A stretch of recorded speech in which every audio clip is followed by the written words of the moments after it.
আসসালামু আলাইকুম গাইস, আশা করছি আপনারা ভালো আছেন। আজকে আপনাদেরকে একটি i12 নামে একটি ব্লুটুথ হেডফোন রিভিউ ও পোস্টমর্টেম করে দেখাবো।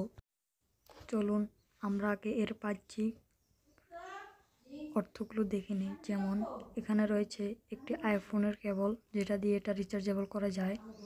এখানে রয়েছে একটি পাওয়ার ব্যাংক সিস্টেম সুইচ, যেটা দিয়ে এটা কারেন্ট চলে গেলে পাওয়ার ব্যাংকের মাধ্যমে চার্জ করা যায়। আপনারা এখানে দেখতে পাচ্ছেন দুটো ব্লুটুথ হেডফোন।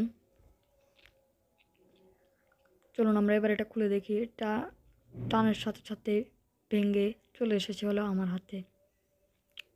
এখন আমরা দুটো হেডফোন বের করে দেখব এগুলোতে কি থাকে। প্রথমে এটা দেখে নিই, এখানে একটি স্পিকার রয়েছে। তারপরে এখান দিয়ে আমরা সাউন্ডটা রিফ্লেক্টর হয়ে শুনতে পাই। এখানে একটি টাচ পয়েন্ট আছে, যেটা দিয়ে টাচের মাধ্যমে কন্ট্রোল করা যায়। এখানে একটি এলইডি আছে, যাতে বোঝা যায় কি স্ট্যাটাসে আছে। আর এখানে একটি চার্জার আছে, যেটা দিয়ে রিচার্জেবল করা যায়। চলুন আমরা এটা খুলে দেখি। এটা খুলতে গিয়ে আমার অনেক কষ্ট হয়েছে, যা আপনাদের দেখাতে পারলাম না, তাই আমি এটা ভিডিওটা অফ করে এটা খুলতে হয়েছে। তারপর এখানে একটি বক্স রয়েছে,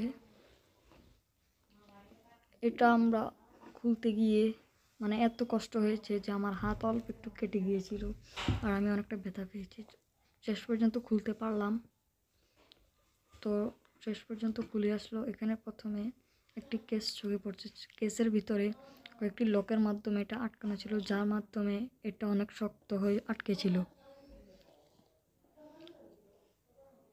আর এখানে ব্লুটুথ বসার জন্য আপনারা খালি জায়গা দেখতে পাচ্ছেন, আর ভিতরে একটি পিন দেখতে পাচ্ছেন, যেটা দিয়ে এটি চার্জ হয়।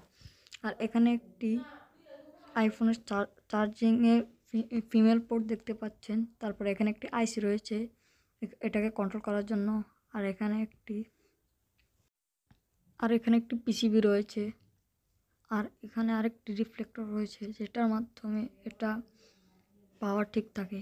এখানে একটি লিথিয়াম আয়ন ব্যাটারি রয়েছে, যেটা দিয়ে এটি পাওয়ার ব্যাংক হিসেবেও কাজ করে। তো এই ছিল আজকের ভিডিওতে। তো আশা করি আপনারা লাইক সাবস্ক্রাইব করে দিন।